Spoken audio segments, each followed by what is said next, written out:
The lesson for today is on discrimination and why it's important to have a code of ethics, especially when it comes to hiring and promoting people in the workplace.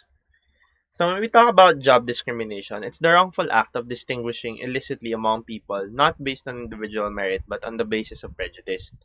So, you're not considering people for their jobs based on your prejudice about them or who they are, a preconceived notion, if you will, and not on their qualifications, skills, their abilities, but just solely based on your preconceived notion about them. And this is the wrongful act of discrimination.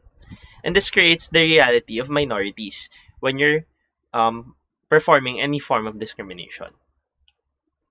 And there are three types of discrimination that we often encounter in the workplace. There's income discrimination, gender discrimination, and what we call racial discrimination. Alright, let's go to the first one. When you talk about income discrimination, this is a social class bias. So you're categorizing people based on the social class they come from.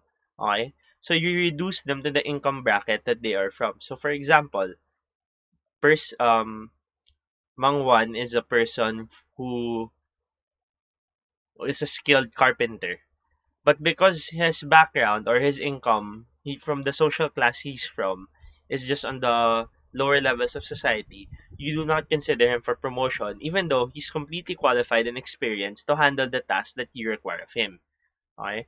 Or for example, someone comes from a background with poverty. You reduce them to jobs that are fit for that social class, or you're trying to fit jobs for them in that are only rank and file, okay, utusan lang, even though these people could have relatively the same skills as people who come from more affluent families or people from a more privileged background. And that's income discrimination. You're taking a look at the income they make and you make a judgment based on that. Okay, so if a person is only from a call center, for example, worked in a call center, low income bracket, and then you reduce that person to that social class already. And this promotes the concept of elitism, that only people in the more affluent or privileged social class should be given the higher jobs or the bigger responsibilities, the promotion. Okay, and this is still very true in the workplace now that a lot of people benefit from coming from a privileged or affluent background, that they are often promoted first rather than the employees who have been working there for 10 years, who have been working for, who are already skilled and have the abilities needed to actually perform the task, sometimes even better than the ones who come from the privileged or affluent background. Now, gender discrimination, let me just move my camera a bit. Gender discrimination is a hiring bias against a certain gender. So you're either favoring male, female, or sometimes you favor, even in the LGBTQ community, there is favor or hiring bias against them. Okay, so you favor one gender over the other, and this can result in sexual harassment or even sexual seclusion in the workplace. For example, if you're the only female in a team of male, you could feel secluded. Okay, or if your boss is someone against a certain gender, it could be a possibility that you face certain abuses or certain difficulties in the workplace given your gender. Okay, and there is something we call a glass ceiling, and this is a form of when it comes to gender discrimination. It's that invisible or impenetrable barrier to promotion. Okay, sometimes they would choose males to be promoted rather than females just because it's the preference of the manager or the CEO or whoever is on top. And this creates a glass ceiling for minorities that they usually hit a dead end career because they're not promoted anymore. People are favored more over them.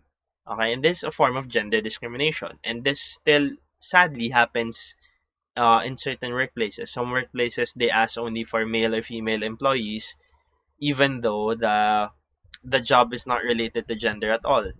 Or sometimes the LGBTQ community could be sometimes discriminated against, even though the job that is required does not really call for a specific gender. Only now that we're actually progressive, we're becoming more progressive in terms of hiring, but there is still a long way to go before we actually eliminate or reduce gender discrimination. Next is racial discrimination. When you talk about racial discrimination, it's a bias against a certain race or culture. So it could be against a person who comes from a Muslim family or someone who comes from the Middle East. Okay? And sometimes there is a form of racial discrimination in the workplace. Sometimes when they hire someone who comes from a certain background, like let's say you come from an affluent Chinese family, and they would hire you because you're Chinese. Or if you're American or European, they'd usually prefer you to take over the higher positions rather than someone who comes from a Middle Eastern culture. And it reduces the person to a heritage or their practice, even though jobs typically or should be based on skill or merit of the person. Okay, so some people are disqualified just because they're from a certain culture, certain background, even though it doesn't matter in the job they're applying for. Okay, so sometimes people, Muslims would be discriminated against in the workplace. I've personally seen people choose, let's say, Americans or Europeans over Filipinos because they feel like they're better for the position, even though that's not necessarily true. And this could result in pay disparity and stagnation. Again, people from certain races may be promoted faster. Okay, so in most common Chinese companies, they would actually promote a certain their own race first before someone outside. Even in East Asian countries like Japan, they prefer their own, and sometimes they would pay their own more rather than pay an outsider. That's why for when Filipinos go abroad, we're kind of culture shocked with how much the pay is. But if we look at it from their perspective, sometimes their Americans or Europeans are actually paid more rather than their Filipino counterparts for the same position. Okay, there's a pay disparity. Okay, what do the ethical theories say about discrimination? Okay, so there are ethical theories, and the three there is, sorry, let me move this again, is first one is utilitarian, rights-based, and justice-based. So the utilitarian perspective says that society's productivity will be optimized to the extent that jobs are awarded based on competencies. So it's actually telling us that in a utilitarian perspective that if jobs are based on competencies, it will actually be more productive or it will be more efficient. And this can hold true in the sense that the skillful people are awarded and they are promoted, they're given more responsibilities, and that jobs maximize productivity. So you're not hiring people just because of their race, gender, or income, but you're hiring them based on skills. So you're getting skillful and individuals appropriate for the job. Okay. And the objection here against discrimination is that jobs should be assigned based on job related qualifications. So if you're hiring a barista, the person should be able to have certain trainings on how to be a barista, not just because the person is a male or female. Okay? And society and job related discrimination as in return terms of skills, for example, where you're discriminating because of skill, society benefits from it.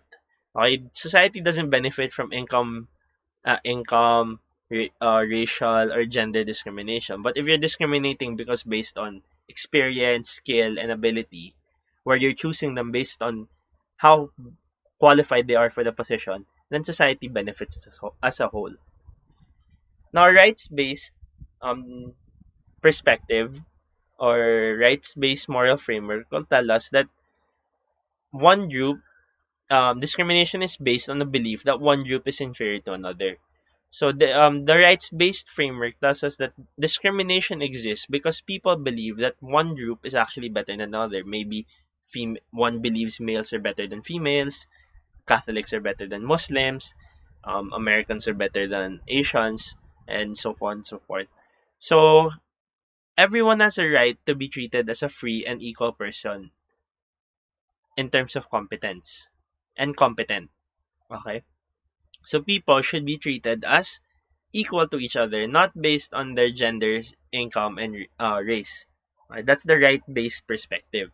That's what it's trying to tell. So we have to treat people equally. That regardless of your background, if you have the skills, the merit, and the qualifications, you should be as qualified as anyone else. And the justice-based perspective tells us that social and economic inequalities are arranged so that they are attached to offices and positions, open to all under conditions of fair equality or of opportunity.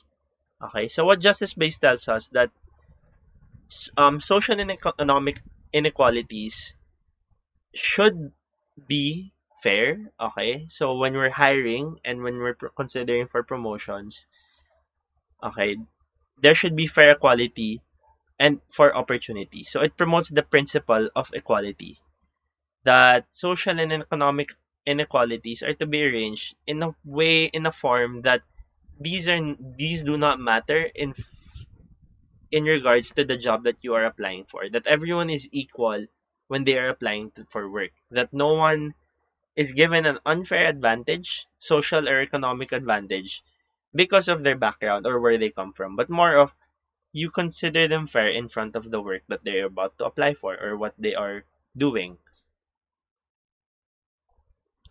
So the principle of equality states that everyone must be treated equally without discrimination. Okay, and the justice-based perspective tells us that everyone has the right to be treated equally. Okay, and discrimination detracts from the employee's ability to truly contribute and hinders business progress. So you could have an employee who's been working for 10 years, but because of discrimination, you haven't promoted that employee. It actually hinders the business from improving because you have a very competent employee who's barred from progressing to higher levels of responsibility in the company that the company may actually benefit from. Okay, and the same way, if you hire someone into a position that they're not qualified for, you actually it's bad for the company as you're giving someone responsibility from something they really don't have the skill for. Okay, so discrimination is not beneficial at all to the company, yet it's still very adamant or it's still very rampant in the business world. The discrimination is still a very much normal experience for any employee or anyone applying for promotion.